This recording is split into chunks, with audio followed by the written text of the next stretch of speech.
माता की जय। भारतीय जनता पार्टी महायुतीचा देवेंद्र जी तुम आगे बढ़ो, हम तुम्हारे साथ हैं। गिरीश भाऊ तुम आगे बढ़ो, हम तुम्हारे साथ हैं। सीमा ताई आगे बढ़ो, हम तुम्हारे साथ हैं। महेश भाऊ तुम आगे बढ़ो, हम तुम्हारे साथ हैं। नाशिक पश्चिम विधानसभा मतदारसंघातील नाशिक महापालिकेच्या निवडणुकीत विजयी झालेल्या भारतीय जनता पक्षातील नगरसेवकांच्या सत्कार सोहळ्याचं आयोजन आमदार सीमाताई हिरे यांच्या वतीनं करण्यात आलं होतं। या प्रसंगी उपस्थित सर्व नगरसेवकांचं औक्षण करून शाल पुष्पगुच्छ देऊन सत्कार करण्यात आला।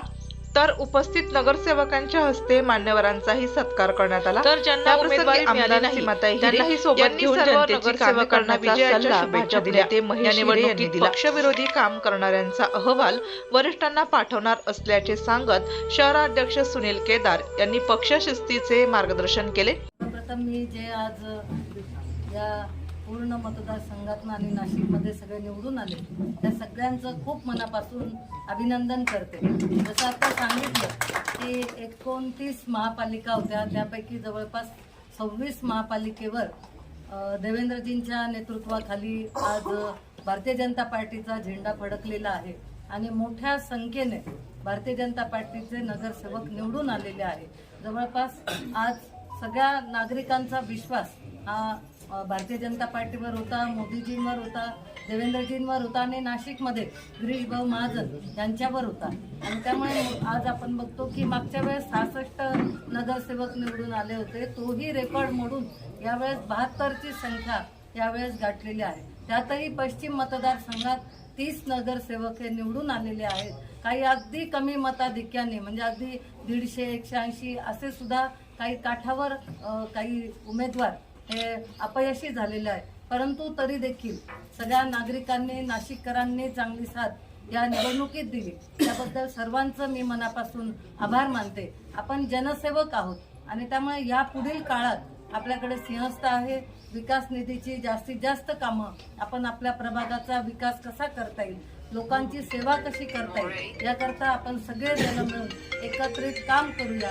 आणि मी आधीही सांगितलं होतं सुनीलराव की आपल्या मतदारसंघातनं जास्त नगरसेवक आल्यानंतर महापौर तुम्हाला आपल्या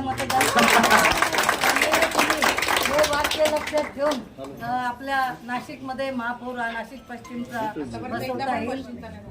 अजून आतापर्यंत सीमाताई तुम आगे बढ़ो, हम तुम्हारे साथ हैं। सीमाताई तुम आगे बढ़ो, हम तुम्हारे साथ हैं। केदार आगे बढ़ो। मेहनत लोक करतात, परंतु केदार साहेब आगे बढ़ो, हम तुम्हारे साथ हैं।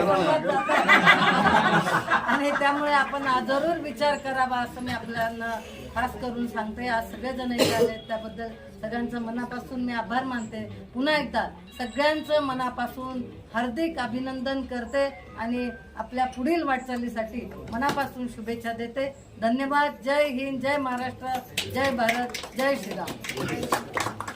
काल निवडून आलेल्या नगरसेवकांचं आज लगेच ताईंनी बोलून त्यांचं स्वागत केलं, त्याबद्दल मी सर्वप्रथम आमदार ताई या किती दक्ष आहे त्याबद्दल अभिनंदन करतो। आपलं यश हे कोणा एका व्यक्तीचं नाहीये।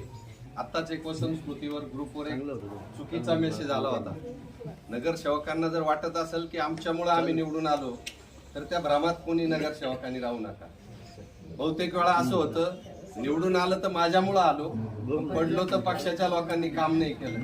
मग ते 25 जे घरी बसले ना, विद्यमानांना आपण घरी बसवलेलं आहे, त्याच्यातले काही गुणदोष काढले त्याच्यामुळं ते घरी गेलेले हे ध्यानात ठेवून काम करायचंय आपल्याला।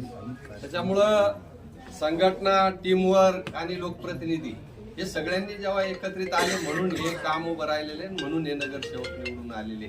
मला पुन्हा एकदा नगरसेवकांना सांगायचंय की तुम्ही काल निवडून आले आणि आज तुमच्या अकाउंटचे लगेच बेरीज चालू झालेली आहे का कोण संपर्क करतंय, कोण क्षुल्लक काम सांगितलं तरी ऐकत नाही, कोण रिटर्न फोनला रिप्लाय देत नाही, हे काम पडद्याआड सगळं चालू झालेलं आहे। आता मी कालच मखमलाबादला सांगितलं उमेदवारांना तुम्ही तिघही निवडून आलेले संपर्क कार्यालय लगेच आज मला चालू झालेलं पाहिजे।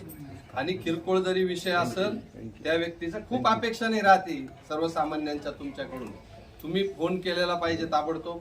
ते काम झालं नाही झालं ते त्यांचं काही नाही, पण या व्यक्तीनं लगेच फोन केला आणि आपली दखल घेतली, इतकं जरी केलं तरी त्याच्या मनात ते घर करून राहतं का आपलं कामाचे जे काम घेऊन गेलो होतो ते लगेच त्यांनी फोन केला आणि मार्गी लावलं. पार्टी आहे म्हणून मी आहे अशा हेतून आपण काम करायचे, असं गृहीत धरून आपण काम करायचे. तुम्हाला तिकीट दिले म्हणजे तुम्ही त्या पात्र होते आणि 1200 पैकी ज्यांना नाही दिले ते अपात्र होते, अशा काही भ्रमात कोणी राहू नका. की काहीतरी सामाजिक समीकरण असतं, काही मेरिट असतं, ते करताना काही चुका झाल्या, त्या चुका होणारच आहे. जो काम करतो एवढ्या मोठ्या याच्यात त्याच्याजवळून चुका होतात. परंतु असंही काही कोणी भ्रमात राहू नका का आम्ही पात्र होतो म्हणून आम्हाला तिकीट दिलं. जोपर्यंत तुमच्या मनात सर्वसामान्यांची प्रति भावना आहे काम करायची, त्यांचे प्रश्न सोडवायची किंवा हेतू नाहीये, त्यावेळेस तुम्ही खऱ्या अर्थानं लोकप्रतिनिधी होता.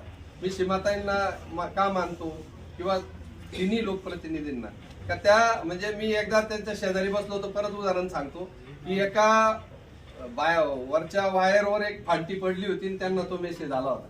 त्यांनी माझ्यासमोर त्या अधिकाऱ्याला फोन केला कोणत्या का बा ते अशा ठिकाणी अशी वायर गेलेली आहे लाईटिंगची, त्याच्यावर फांटी पडली, ती ताबडतोब काढा म्हणून. म्हणजे इतकं बारकाईनं ते लक्ष करतात म्हणून महाराष्ट्रात सर्वाधिक मतांनी त्या निवडून आले. त्यामुळे तुम्ही सगळ्यांनी चांगलं काम करावं अशी संघटना म्हणून माझी अपेक्षा आहे. आता जे 72 संख्या निवडून आली महेशराव, खरं म्हणजे 100+ आपलं स्वप्न होतं आणि ते होणं शक्य होतं. काही अशक्य नव्हतं असं काही नव्हतं. परंतु काही ठिकाणी उमेदवार कमी पडले आणि काही ठिकाणी संघटना म्हणून आम्ही कमी पडलो. काही संघटनेतले कार्यकर्ते पदाधिकाऱ्यांनी नरं वाकून जर धोरण ठेवलं, काहींनी संघटनेचे पद असून चुकीचं काम केलं. त्याचे सगळे पुरावे आलेले, त्याचं पोस्टमार्टम होईल. प्रदेशाला अहवाल गेल्यानंतर ते त्याचं टॅली करतील. ते काय मी म्हणतोय म्हणजे खरं आहे सगळं असं नाही काही नाना. त्याच्यामुळं अनुलोमचे पण रिपोर्ट गेले. त्याच्यामुळं भाजप हा शिस्त, अनुशासन याच्यावर चालणारा पक्ष आहे. कोणाला वाटत असेल का मी म्हणून पक्ष आहे तर तसं काही नाही राहत नाना. हे टीमवर्क आहे, संघटना आहे आणि सगळे लोकप्रतिनिधी हे ज्यावेळेस हातात हात घालून चालतात ना त्यावेळेस तो पक्ष चालतो. मला ज्यांनी संघटनेचे पद घेऊन चुकीचे काम केले त्यांना माफी नाही. सीमाताई तुम्हाला पुन्हा एकदा सांगतो, चुकीचं काम केलं त्यांना माफी नाही आणि तुम्ही त्यांना हे करू नका, पाठीशी लोकप्रतिनिधी म्हणून घालू नका. नंतर परत तुमची पाळी येईल त्यावेळेस परत ते तसं होईल. त्याच्यामुळं आपल्याला अनुशासन शिस्त पाळायची आणि त्या दृष्टीनं काम करायचंय. नगरसेवकांची माझं मत कुठलीही तक्रार महापालिकेतले अध्यक्ष म्हणून किंवा भाजपकडे यायला नकोय. असं काम नगरसेवकांकडून आपल्याला अपेक्षित आहे. भाजप म्हणून इतर पक्षांचं सोडा काय आहे ते जास्त आहे. कुंभमेळा आहे, सीमाताईंनी रेकॉर्ड ब्रेक निधी आणलेला आहे, आणतील आहे अजून. त्याच्यामुळं सगळे कामं आपण करून घ्या आणि पुढच्या वेळेस जे अपूर्ण स्वप्न राहिलेलं आहे आपलं 100+चं ते पुढच्या वेळेस पूर्ण करण्याच्या दृष्टीनं कामाला लागा एवढं बोलतो आणि थांबतो. सगळ्यांना पुन्हा एकदा शुभेच्छा देतो. धन्यवाद. त्यांना पण परत प्रवाहात आणा. ज्यांना तिकीट नाही मिळाले, जे नाराज आहेत, शेवटी ते आपल्याच पक्षाचे कार्यकर्ते. आपण नगरसेवक झाले म्हणून लगेच इकडे तिकडे पाहणं सोडून त्यांना घेऊन चाला, कारण पक्ष मोठा करायचा आहे. शेवटी ते आपले कार्यकर्ते, पक्ष एकाच तिकीट देऊ शकतो, बाकी त्यांना नाही दिलं. त्यांचंही काय चुकलं असेल, त्रागा होतो, बोललं होतं, वेळवाकडे बोलणं होतं, त्यांना माफ करून पुन्हा प्रवाहात आणा आणि आपला पक्ष संघटना चांगली मोठी कर एवढी निवेदन. या प्रसंगी आमदार सीमाताई हिरे, भाजप शहराध्यक्ष सुनील केदार, भाजप नेते महेश हिरे, महिला मोर्चाच्या सरचिटणीस रश्मीताई हिरे, सातपूर मंडल अध्यक्ष नारायण जाधव, सिडको मंडल अध्यक्षांसह नाशिक पश्चिम विधानसभा मतदारसंघातील नवनिर्वाचित नगरसेवक नगरसेविका मोठ्या संख्येने उपस्थित होते.